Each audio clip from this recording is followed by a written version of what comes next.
আন্দোলনের যে ধারাবাহিকতা একটার পর একটা ঘটনা ঘটে গেল, মাননীয় প্রধানমন্ত্রী তখন সাবেক প্রধানমন্ত্রী তিনি যখন বললেন মুক্তিযোদ্ধাদের নাতিপুতিরা কোটা পাবে না, তো কি রাজাকারের নাতিপুতিরা পাবে? তিনি বললেন মুক্তিযোদ্ধার সন্তান নাতিপুতিরা কেউ মেধাবী না, যত রাজাকারের বাচ্চা নাতিপুতিরা মেধাবী, তাই না? তারপরেই আমরা দেখলাম আসলে রাস্তায় তুমি কে আমি কে, রাজাকার রাজাকার, কে বলেছে স্বৈরাচার স্বৈরাচার, এরকম স্লোগানে মুখরিত হলো। আমরা শুনলাম এই বক্তব্যগুলো কি শোভনীয় হয়েছিল? মানে এগুলোই কি মনকে বিষিয়ে তোলার একটা অন্যতম কারণ হয়ে দাঁড়িয়েছিল বলে আপনাদের বিশ্লেষণে পড়ে? আপনি একটু থামাই। এই যে আপনি বললেন না, তারপরে যে স্লোগানটা হয়েছিল তুমি কি আমি কি, রাজাকার রাজাকার, এখানে কিন্তু একটা কারেকশন চাই আমি। ওই দিন রাত্রে ঢাকা ইউনিভার্সিটি ক্যাম্পাসে যারা কোটা নিয়ে আন্দোলন করছিল তারা যে স্লোগানটা দিয়েছিল সেটি কিন্তু এতটুকুই ছিল, তুমি কি আমি কি, রাজাকার রাজাকার, এর আগে পিছে আর কিছু ছিল না।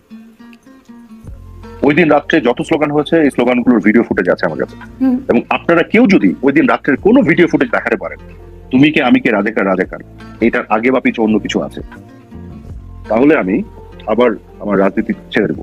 আমি এটা ছুড়েছি ঠিক ওই দিন রাত্রে কিনা বলতে পারবো না, কিন্তু কে বলেছে স্বৈরাচার স্বৈরাচার, এটা পরের দিন ওই দিন রাত্রে যখন প্রচন্ড ভাবে সমালোচনা হলো, এটা নিয়ে যখন আমরা প্রচন্ড ভাবে রিয়াক্ট করলাম, আমি নিজে তো শাহবাগে গিয়েছিলাম। আমরা বলেছি যে দেখো ছাত্ররা কোটার চাচ্ছে, কি বলে কোটা বাতিল চাচ্ছে, এটা তো আমরাও চাচ্ছি। ছাত্ররা বৈষম্যের নিরসন চাচ্ছে, বৈষম্যের বিরুদ্ধে তাদের অবস্থান, তো আমাদেরও তো অবস্থান বৈষম্যের বিরুদ্ধে। 2018 সালে কোটা তো পরিপত্র দিয়ে আমরাই বাতিল করছি।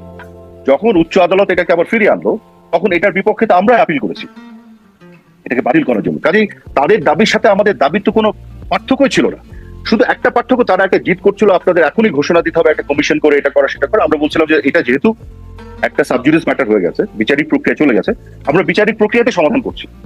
বাট ছাত্রদের যে দাবি সেই দাবির পক্ষে আমরা আদালতে ফাইটটা করছি, আমরা কিন্তু ফাইট আদালতে করছি তাদের দাবির পক্ষেই, বিকজ উচ্চ আদালত আমাদের পরিপত্রের বিপক্ষে, সরকারের পরিপত্রের বিপক্ষে রায়টা দিচ্ছে।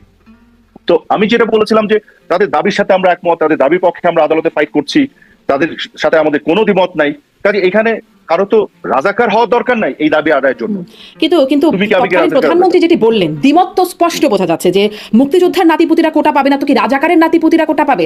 মানে ছাত্ররা তো কেউ বলে নাই যে রাজাকারের নাতিপুতিদেরকে কোটা দেন, তাও কি বলা হয়েছিল? কেন এমন বক্তব্য আসলে এতে দিয়ে আসলে ওই প্রশ্ন, ওইটা তো একটা ফিগার অফ স্পিচ। ওইখানে একটা খেদ যেটা ওনার ছিল যে এই দেশ তো মুক্তিযোদ্ধারা স্বাধীন করেছে, এবং স্বাধীন করার পরে 75 15 আগস্টের পরে আপনি জানেন কি হয়েছে, দীর্ঘ সময় ধরে মুক্তিযোদ্ধারা কিন্তু বাংলাদেশে বিভিন্ন ধরনের সুযোগ সুবিধা বঞ্চিত ছিল, তাদের পরবর্তী প্রজন্মও কিন্তু সুযোগ সুবিধা বঞ্চিত ছিল। তো যে কারণে মাননীয় প্রধানমন্ত্রী সবসময় একটা সফট কর্নার ছিল মুক্তিযোদ্ধাদের প্রতি, এবং সেখানে কিন্তু উনি দলমত দেখতেন না কখনো, মুক্তিযোদ্ধাদের ব্যাপারে ওনার একটা আলাদা বিষয়টা ছিল। তো যখন এই যে মুক্তিযোদ্ধা কোটাটাকে টার্গেট করা হলো, এটাই একটা বা তাদের নাতিপুতিরাও ওই পর্যন্ত যাওয়া হবে কেন বা কি, এই বিষয়টা নিয়ে আসলো, তখন উনি যেটি বললেন যে মুক্তিযোদ্ধারাই তো এদের স্বাধীন করেছে, তাদের জন্যই তো, তাদের আত্মীয় স্বজন নাতিপুতির জন্যই তো আমরা করবো, নাকি রাজাকারের জন্য করা হবে? এটা আমার প্রশ্ন দেশবাসীর কাছে, উনি একটা প্রশ্ন ছুড়ে দিলেন। অর্থাৎ উনি কিন্তু বলছিল, এটা মোটে বললেন না যে যারা আন্দোলন করছে তারা রাজাকারের নাতিপুতি। উনি বললেন যে হ্যাঁ, বাংলাদেশে যদি কারোর জন্য কিছু করতে হয়, বিশেষ করে বঙ্গবন্ধু কন্যার নেতৃত্বে যে সরকার, সে তো মুক্তিযোদ্ধাদের জন্যই করবে, রাজাকারদের জন্য তো করবে না। নিশ্চয়ই, কিন্তু রাজাকারদের জন্য করতে চাইলেই বাকি, মানে এই দাবিটাই বা কে করলো যে রাজাকারের নাতিপুতির জন্য করেন আপনি? না, এইটা দাবির সাথে সম্পর্ক না। মুক্তিযোদ্ধাদের যেভাবে টার্গেট করা হলো, তখন উনি যেটা বুঝাতে চাইলেন যে হ্যাঁ, এটা তো বাই ডিফল্ট মুক্তিযোদ্ধা বনাম রাজাকার চলে আসলো কেন? মানে কিছু একটা পছন্দ না হলে সেখানে রাজাকারের বিষয়টা চলে আসে। সেটা তো ব্যাখ্যা করছি আপনাকে কেন আসলো।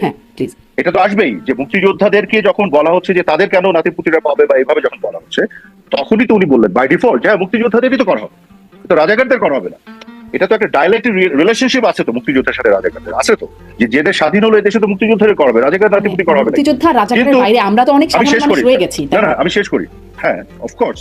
তো যেহেতু মুক্তিযোদ্ধাদের আলাদাভাবে টার্গেট করা হচ্ছে, সেই জন্য রাজাকার বিষয়টা আসছে। আপনারা সাধারণ মানুষ আছেন, আপনাদের কাছে তো প্রশ্নটা করা হলো, এটা আমার প্রশ্ন সবার কাছে, সেই প্রশ্নটাতে উনি ছুড়ে দিলেন। কিন্তু এইটা কারা নিজেদের গায়ের উপরে নিল? কেন নিতে হবে? এভাবে তার বক্তব্যকে মিসইন্টারপ্রেট করে, তার বক্তব্যকে বিকৃত করে এই স্লোগান, আচ্ছা নিল, ধরেন ভুল বুঝলো, আমি বুঝলাম, সেই ভুল বোঝার পরে কি এটা জাস্টিফাই? আপনি কিভাবে এই ঘৃণিত একটা স্লোগান দিতে পারেন যে তুমি কি আমি কি, রাজাকার রাজাকার?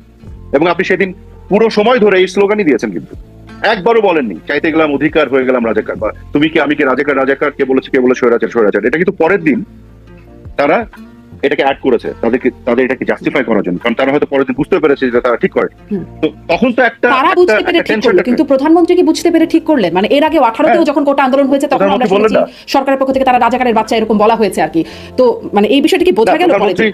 প্রধানমন্ত্রী তারা ঠিক করলো, কিভাবে করলো? এটা তো একটা জালিয়াতের মতন ঠিক করা।